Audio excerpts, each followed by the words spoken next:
You're watching BCTV. We're all about Branford.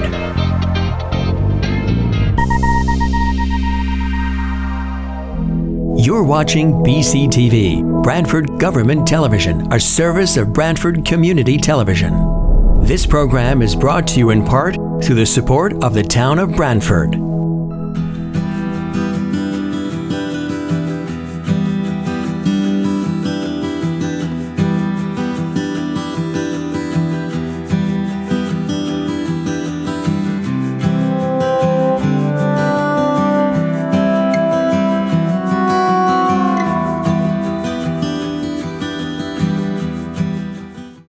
We will call the meeting order. I apologize. I'm having a little issue with my computer here. We'll call the Board of Selectmen's meeting for May 5th to order. Just remind everybody that this is a remote meeting. It's allowed under the governor's executive order. If you would like to speak, you must use the raise your hand function. If you were calling a phone, hit *9. To unmute yourself, hit *6, and then mute yourself, hit *6 again by phone. We ask that everybody keeps themselves muted unless called upon to speak. And at the time, when we get to a point where there are public comment, we are limiting public comment, as we have in the past, to 2 minutes per speaker. I thought that was always 3 minutes. No, it was 2 minutes. And what's the purpose of lowering it to 2 minutes? I don't understand that at all. Okay, so are you short on time? It's been 2 minutes. Thank you. You haven't been recognized, please. No, but I'd like to know, are you short on time? Are you short on time? Or you just don't want to hear people tell the truth? Is that what's going on, or what is it? This is absurd, 2 minutes for public comments. Thank you. All right, moving along. Item 1, to approve the Board of Selectmen minutes from April 21st, 2021. So moved. Second. Moved by Selectwoman Higgins, seconded by Selectman Dunbar. All in favor, say aye. Aye. Opposed, abstentions, passed unanimously. Item 2, can I get a motion to go into executive session to discuss pending tax appeals? And we will invite in Attorney Perito. So moved. Second. It's been moved, seconded. All in favor, say aye. Aye. All right, can I get a motion to go back into regular session? So moved. Second. Been moved by Selectwoman Higgins, seconded by Selectman Dunbar. All in favor, say aye. Aye. For the record, no votes were taken while in executive session. Can I get a motion to approve the pending tax appeal settlement for 251 Linden Avenue? So moved. Second. Point of order, Mr. Cosgrove. This is Frank Toohill speaking. I don't believe you got the record on, sir. BCTV is recording, Representative Toohill. Okay. Thank you so much, sir. Okay, so it's been moved and seconded. Any discussion? Hearing none. All in favor, say aye. Aye. Aye. Opposed? Abstentions? I don't care. Thank you, Attorney Perito. Item 3, to consider and if appropriate, approve a lease agreement between the town of Branford and Zambelli Fireworks to lease a portion of the property located at Stony Creek Quarry for the storage of consumer and display fireworks. So this is an area, it's roughly about 28,000 square feet on the southern end of the Stony Creek Quarry. This is, has been leased, I believe, since, just ask everybody to mute themselves. The lease for this purpose, I believe, since 2011. There has not been a tenant in there in the last couple years, though. Zambelli Fireworks approached the town last year expressing their interest. Obviously, with the pandemic and closing anything, that did not proceed. As things started to reopen, they once again came forward to express their interest. Right now, I am proposing this to be just a one-year term in the amount of $2,000. Given the short season, I bring it forward you tonight because and the RTM is taking up this item concurrently, where it requires both Board of Selectmen and Board of Selectmen and RTM approval. I don't know if there's any members of the board that have any questions. No. Is any members of the public? I do not see any hands up. Okay, can I get a motion to approve? So moved. Second. Moved by Selectwoman Higgins, second by Selectman Dunbar. All in favor, say aye. Aye. Opposed? Abstentions? Item carries. Item 4, green use. To consider and if appropriate, approve a request from Dave Coleman for the use of the town green on Sunday, May 16th, 2021 at 5 p.m. to hold a memorial gathering. So moved. Second. Moved by Selectwoman Higgins, second by Selectman Dunbar. All in favor, say aye. Aye. To consider and if appropriate, approve a request from Trinity Episcopal Church for the use of the town green on Sunday, May 23rd, 2021 at 2:30 p.m. to hold a picnic. So moved. Second. Moved by Selectwoman Higgins, second by Selectman Dunbar. All in favor, say aye. Aye. Aye. Opposed, abstentions, passed unanimously.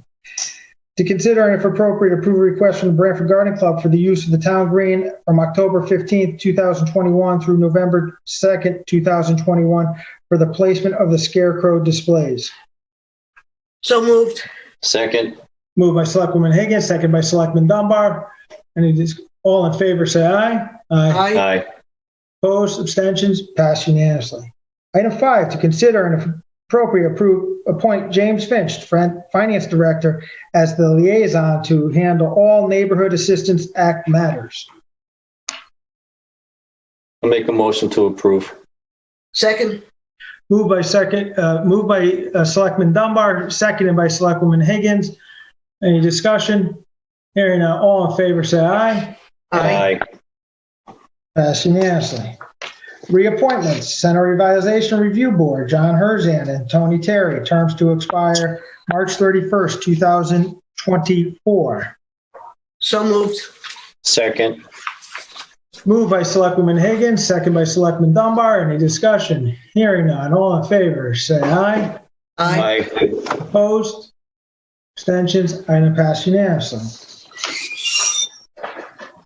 Appointments, Branford Housing Authority, Robert Imperato, term to expire April 30th, 2026. I will just note that we did receive a number of letters on this matter, and they can be all found in the Dropbox. Given the amount of them and the length of them, we'll not be reading them, but they are available for anybody to review. I think we all know Bob. I have full confidence that he'll do a great job for the board in terms of providing a fair and open process and being part of a group that conducts a meeting and to get the job done. He has served on many boards and commissions in town, currently serves on the WPCA, serves on Board of Finance, has previously served on the RTM on several committees, his background is in banking and financing, so I think he would be a great asset to the Housing Authority. I'll put his name forward in the form of a motion. Second. I have some commentary. Unfortunately, first of all, you'll never hear me speak bad about Bob. I've known him for a long time. I've always found him to be an upright person. However, some things came to light today that I think at least should be addressed before any appointments are made. And I would ask at least for discussion. I'm I'm in receipt of a letter today. I believe it was emailed. Actually, I believe it was emailed to you, Jamie, from the Connecticut Fair Housing Center, making some serious accusations that concern any actions we take with the board. Some of the things that are noted in this letter, and I can let you to speak to it yourself, shed some serious shadow on the town. I don't believe the town is like this. I've never known it to be like this letter would describe. I mean, if there's some bad characters, certainly, that should be looked at. But for a cloud to be put over the entire town, and that's how I take this, because of activities at the Branford Housing Authority, it's extremely concerning. But one of the statements that's in the letter, and I'm not going to read the whole letter. Certainly, it should be made available, but further obstruction and interference, such as replacing existing board members with opponents of affordable housing development or otherwise giving voice to those attempting to derail this judicially sanctioned and contractually bound redevelopment, only puts the town in further legal jeopardy. Well, I'm a big boy, and if I was worried about lawsuits, I never would become a police officer. However, based on everything that is in this letter, should we not be looking at some of these things prior to making any appointments?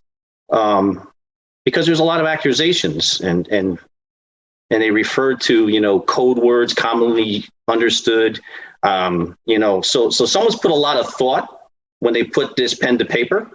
I'm sure they did not write this recklessly. But I'm worried about the town being put in liability with the way this board is, as a whole. I mean, maybe at some point in time, the entire board should be scrapped. I mean, they obviously can't get along with one another, but I'm not sure putting one person in there is going to fix what is in this letter. Unfortunately, one of the other things that I would hope Bob could at least answer to, and I realize when people are running for public office, everybody says, different things and things they would like to change. But, he was critical while running for state rep about the present housing laws and made, some statements to the contrary about the project and so forth. And in as much as I would take Bob at his word, if he said, listen, I'm good with this and I'm going to do the right thing, I like to be able to hear it from him. I didn't have that opportunity, unfortunately. Some of this stuff, by no one's fault, I'm not blaming anyone, came out kind of last minute. And certainly this information came out literally this afternoon, a bunch of it. So I don't know if it's feasible, but I would present, is it possible to postpone the appointment for 2 weeks till our next meeting to try to get, I would love the town attorney to look at what the Connecticut Fair Housing Center wrote and let us know the legitimacy and any actions we may or may not have to take.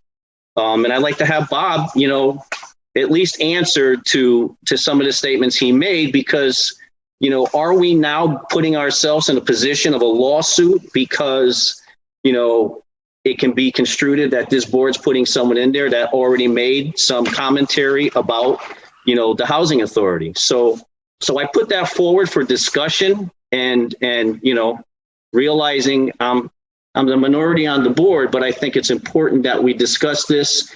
Maybe the residents have something to say. And again, I am not saying anything disparaging about Bob. I think he's a great person. I think he can do a great job, but I think some of these things need to be answered, and I would put that forward. Okay. It is clearly in our right, and it is actually within our authority and our responsibility to appoint the members to the housing authority.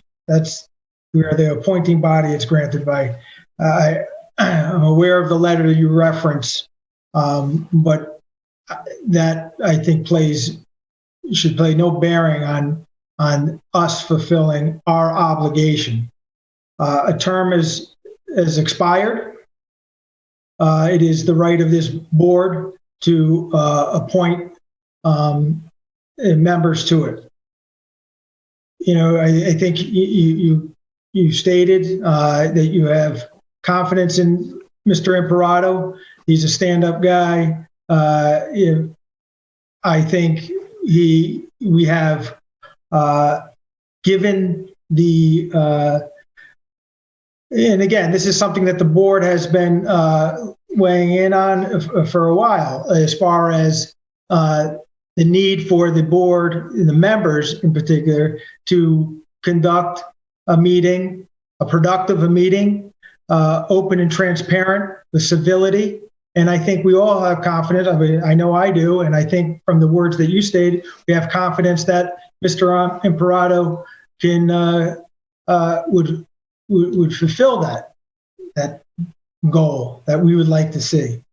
You mentioned about, you know, all members, and I think all members do have a responsibility to carry out the work of the housing authority in a manner that the public, the residents, can have confidence in that they're doing the work and fulfilling the mission of the authority. But what is before us now is a term that has expired, and we have an opportunity. This is within our purview. So I am comfortable moving forward, and I actually feel it is important to move forward at this time.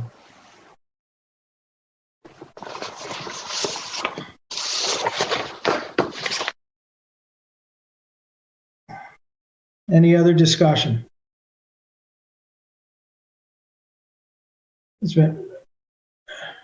Okay, Selectwoman Higgins? Yeah, I thank Ray for bringing this to our attention. I have not seen the letter or the email or whatever it is, but I am absolutely confident that this board and this town, representing this town and this board, will not put us in any financial jeopardy. Decisions have been made, contracts are being signed, and we have to follow through. As far as this appointment is concerned, it is solely based on what we feel would be his qualifications, Mr. Imperato's qualifications, and his ability to fulfill the requirements of that position. I believe he's a very transparent man, and he certainly is a gentleman and a civil tongue. So I'm going to second the motion, and let's move on. Okay.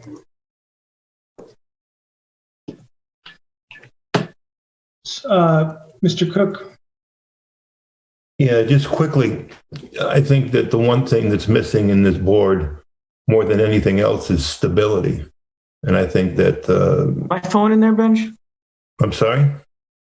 Please mute yourself if you're not speaking. Go ahead, Mr. Cook. What I was saying is that the number one thing that I've observed missing on this board is stability. And knowing Mr. Imperato, like I think most of us do, I think that's the one thing he will bring to the board. So I fully support this and think it's a step in the right direction to getting things under control down there. Mr. Hartwell. Thank you, Mr. Selectman. Selectwoman Higgins just mentioned a moment ago that the project at Parkside is under contract, and we know that it's received the funding that was seeking from the state, $20 million in funding. And I wish I could be as confident as she is that if the project doesn't go through, that we wouldn't be facing some kind of financial concern on the part of the town.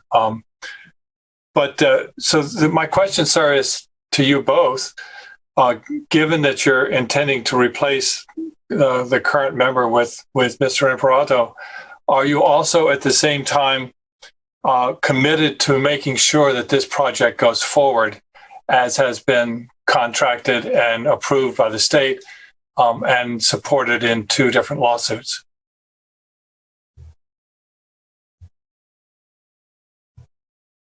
Mr. Hartwell, we are now discussing the appointment of Mr. Imperato.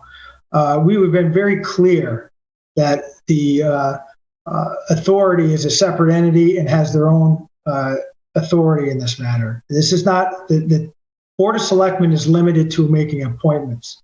So I thank you for your comment, but that is the action we're discussing and we're taking up. Have you discussed with Mr. Imperato his position on the contract that's been signed between the Branford Housing Authority and Beacon? In other words, is there some reason for you to believe that Mr. Imperato is going to support what has been done by this board over the last 5 or 6 years? Or do you think he is going to oppose it? Because this is clearly a very important and contentious issue in this town.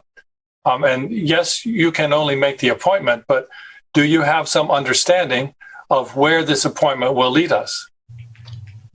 Okay. Thank you for your comments. And I understand, as I stated, and I think others on this board have already unanimously stated that they have confidence in Mr. Imperato to lead or to be a fair participant on the authority. So thank you. But you won't take a position on whether the project itself should go forward. Sir, I've asked you a very direct and specific question, and you seem to be evading it. I don't understand why. Yeah. You were given a memo that went 11 pages that talked about the concerns that you raised in the last Selectmen's meeting. We haven't addressed any of those at this point, and yet you're putting someone in to replace a committed volunteer who spent many years working on this project. And we don't understand why you're making the change or exactly what's going to happen once that change is made. So the question still stands. Where are you and where is this board on this project? Yeah. Okay. I think you have been answered. We're going to move on. I don't think I have, sir. That's the problem. Yeah, okay. I do thank you for your comment. Any other questions? Hearing none. It's been moved and seconded. All in favor, say aye. Aye. Aye. Aye. Going to respectfully abstain. Okay, and 1 abstention. Thank you. Item 7, correspondence.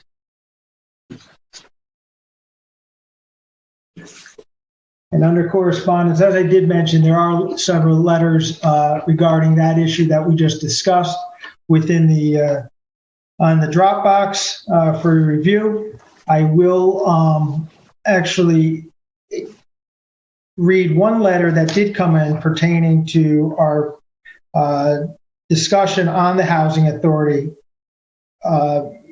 matter that came forward at the before the last meeting, and there is a significant number of backup information. It is several pages, which I will not be going through, but it is, once again, it is in the Dropbox for your review. For Selectman Cosgrove, I'm writing to address several important questions that you raised at the Board of Selectmen meeting on April 7th. I hope that this letter and the attached memo, which I said is in the Dropbox, will offer much needed clarity about Parkside 1's redevelopment plan and the Branford Housing Authority's decision-making process over the years. The new Parkside 1 will undoubtedly offer high-quality, affordable housing to Branford residents well into the future, but support from the Branford Selectmen will only strengthen its ability to serve the community. The attached memo contains detailed answers to each of the questions posed during the April 7th Board of Selectmen meeting. This letter will briefly provide an overview of our main points. I understand that you recognize that Parkside 1's current residents will, pursuant to an agreement to which the residents are signatory, have the right to relocate to the new building. Your crucial worry, however, is that the redevelopment plan may leave future low-income Branford residents with reduced access to affordable housing. I appreciate your concern. I want to be very clear that the new Parkside will only increase access to affordable housing. It is vital to understand that the current situation. Parkside 1 is completely untenable. Parkside 1 is financially unsustainable, out of compliance with accessibility requirements and physically deteriorating. For the well-being of current and future residents, these buildings have to be replaced. Moreover, while Parkside 1 provides crucial housing for very low-income residents, many are still severely rent burdened because of the developer's lack of rental subsidies, meaning that the residents pay more than 30% of their income in rent each month. The new Parkside 1 will alleviate these problems and expand housing opportunities for members of the community. It will do these in 3 ways. First, the new Parkside will offer larger 1- and 2-bedroom units, will allow multiple residents to comfortably live in single units, giving families, including elderly couples, an affordable place to reside in Branford. We estimate the new Parkside will be able to house more than double the number of residents it currently does.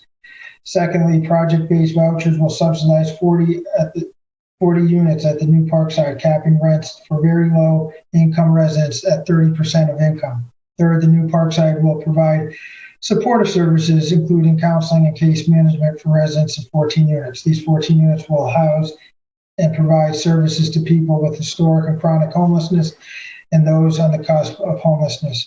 We could do much more of our vulnerable neighbors, and redevelopment is an important step in the right direction. You also brought up a few additional issues during the Board of Selectmen meeting that are addressed in the attached memo.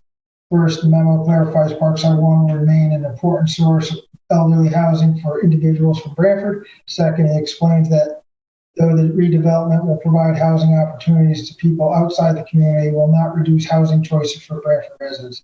Third, it describes how BHA considers a wide range of possible funding sources and found that low-income housing tax credit funding is the only option that could provide the amount of money required to make necessary improvements. Fourth, it details why BHA is not relying on the LAHTC to fund the improvements to Parkside 2. Finally, it points out that new Parkside 1 will provide more, not less, parking at slanted ball fields. I provide these facts with the hope that the Board of Selectmen will work with BHA to ensure that the redevelopment of Parkside 1 proceeds as smoothly as possible and continues to serve the needs of Branford. Within the past month, BHA and Beacon have obtained formal approvals for private equity funding and state bonding worth $20 million, as well as final zoning approval for Parkside 1. These major strides will allow long-planned public-private partnerships to break ground this fall. If you require any clarification of these answers, I'll gladly provide them. That letter and the memo is in the Dropbox. That's it for correspondence. Any other business? I have business, please. Go ahead. Did you say something, Mr. Cook? I did. I wrote a letter yesterday, correspondence. Did Trista receive it? She just no, I did not see it either. All right. Well, I'll pass on that one for now too. I'll just briefly mention 2 things, and I would like the Board of Selectmen to weigh in on one of them in particular tonight. I'd like to present at the next meeting about a 10-minute PowerPoint on the Tabor property and how the first selectman, in the opinion of a lot of citizens, is giving it away for his own political gain. I think a citizen should have a right to do that. And I think that, the board as a whole should allow the citizens to present not just, an over 2-minute presentation, if that's what it takes, but the visual aids necessary to support it. The bottom line is I contend and I will prove that the first selectman is giving away a 77-acre, $20 million piece of property. And I stand, corrected if anyone says I'm wrong.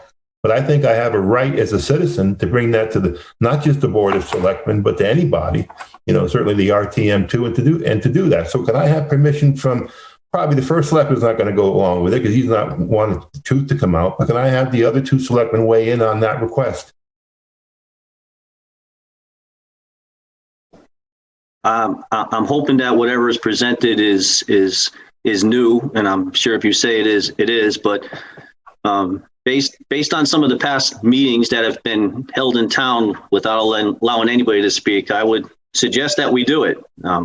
I don't have the vote, but I don't think it's too much to ask to do it. And once it's done, it's done. And then we can try to move on to some other things. Third Selectman? We don't know what Jamie has decided on this issue. So I'd like to hear what he has to say first. He's doing it as we speak. No, please, let's not have a give and take, sir. Just, I asked Jamie, do you have a comment? Yeah, and I think, to the point that was being made is this has been brought up, this topic several times. If there's an item that this board and another selectman feels that should be an agenda item and discussed and determine for actions on it, then as I said, I would always I welcome that. But the fact is, we've discussed and answered on a number of issues. You have not. You have not. And this is this body. This is the forum for the Board of Selectmen to conduct their work. That's under their purview. So I'm accusing you directly, First Selectman, of illegally, in my opinion, giving away a 77-acre, $20 million piece of property for your own political gain. I'm accusing you of doing that. Now, I want to present 10 minutes of evidence to the town to show that. Why won't you let me do that? Either it speaks for itself or it doesn't. Either it speaks for itself or it doesn't. If I'm wrong, the town's going to say, look at Cook. He makes no sense at all. Or they're going to say, Cook raises a good point. What's going on down there is really wrong. Why wouldn't you allow me to do that? All right, I'll answer. That's your opportunity. There's others who would like to speak, okay? No, I want to know. I want to know. I want to know. I want to know why you won't let the citizen present information that is really going to show that you are doing this. Why not? What are you afraid of? There has been no land given away. Who's speaking besides me? Thank you for your comment. Who's speaking besides me? Okay, I think we have... Who's speaking besides me? Peter and Catherine Jackson. Listen, I'm not done speaking. Who's speaking besides me? I'm going to call on another resident. No, because I haven't finished my comment. That was under correspondence. I want to speak on that was under other. No, I'm not going to stop. I'm not going to stop at all. You're going to be in serious trouble when you lose that Zoom button of yours, because that's how you're going to stop us from speaking. You're going to lose all your little power. Just mute people by pushing a button. No, I wouldn't let people talk either if I were you, because you're so dishonest. You're so corrupt. Thank you. Peter and Catherine Jackson are there. Yeah. Peter and Catherine Jackson, please. Okay, thank you. Peter and Catherine Jackson are there. We're unmuted. Jamie, it's the. I wrote a letter yesterday, correspondence. Who is that? It's the. I wanted to talk about the item just before this. Linda Erlanger's there. Shelley Bonner. Some people aren't muted. Can everybody please mute themselves? Board of Selectmen to weigh in on Andy White. one of them in particular tonight. Some guy named Skip Perry's talking about his PowerPoint on the Tabor property and how the First Selectman, in opinion of a lot of citizens, is giving it away for his own. I think it's a newsman. I think the citizens should have a right to do that. And I think that, the board. Okay. I don't know. That guy was making a lot of sense. Jamie, who was the letter from? The one you just read before Mr. Cook started speaking? It was a very clear and direct letter that answered the questions raised at the April 7th meeting. And I didn't understand who it was from. I thought it was very explicit and very good. Who was it from? I'm sorry, I apologize. That was from Tacey Love. And that was received after we had the Board of Selectmen invited the Housing Authority to present, and they provided follow-up information. It sounded like it addressed all of your questions very well. So I think I also would like to add that the nominating committee supported her reappointment. And that letter was addressed to the whole Board of Selectmen understood that that would be read in the public meeting because it wasn't read. It wasn't just directed to you, it was directed to the whole meeting of Selectmen. So I just want to go on record that that's an excellent letter that Tacey wrote, and she did a very good job. Why is she being sacked? Jamie. Okay, thank you. And I think that was addressed. And as far as the letter, all the selectmen received the letters, and it is available in the Dropbox for public view. 7071, you want to unmute yourself? And you have to state your name for the record. 203-488-7071.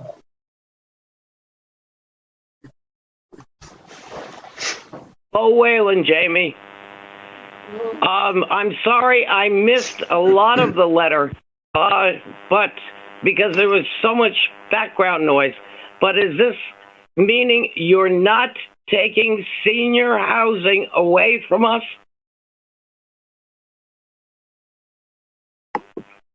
Jamie? But yeah, I read a letter that was provided by the Branford Housing Authority. Okay. And that was the letter that I read. And it states that it is not, senior housing is not going to be eliminated? That's my question. The letter states that they will continue to provide housing, and I think it goes into other opportunities. Bo, if you'd like a copy of the letter, if you can't get access online, just call my office. We can probably get you a copy of it.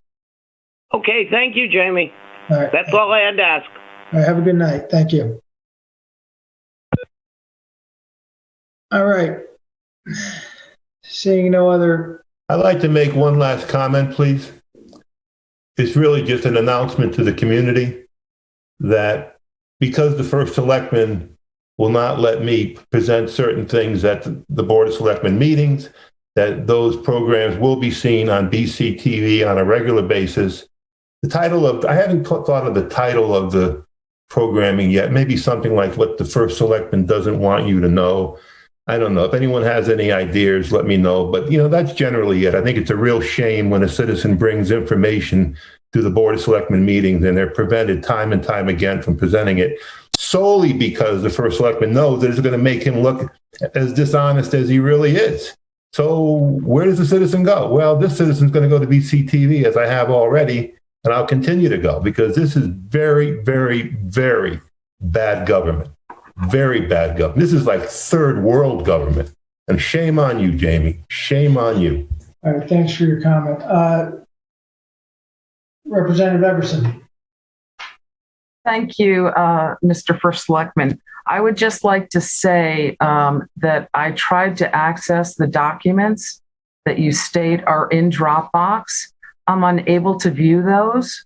And when that letter was being read, it was not being articulated very clearly for the participants on this meeting to hear. And I think in the interest of good government, that would be something that would be focused on in the future so that the citizens in town can see and hear what is happening with the business. And also the letter that the second selectman referenced, I was unable to see that. I'm not sure if that's going to be added to the record of this meeting, but I would certainly hope that it would be. Thank you. Okay, thanks for your comments. And we'll check on why, I don't know if others are having an issue accessing it, but we'll try to open that up and check it. But it will all be there in the Dropbox. So, all right. As that's, again, we've always had stuff in the Dropbox, never had an issue. Okay, one last thing. Help us build a community of immunity. Get your COVID vaccine now. The community COVID vaccine clinics will be held Tuesday, May 25th at 2021 at 4 p.m. to 7 p.m. at the community center 46 Church Street. Walk-ins are welcome, but appointments are preferred. You can call the COVID hotline at 203-315-0685 or 203-315-0620. So I just want to have everybody, if you know somebody who's still in need of getting a vaccine, please share that information with them. Okay, with that, I'll entertain a motion to adjourn. Motion to adjourn. Second. Moved by Selectman Hayes, second by Selectman Dunbar. All in favor, say aye. Aye. Aye. Thank you.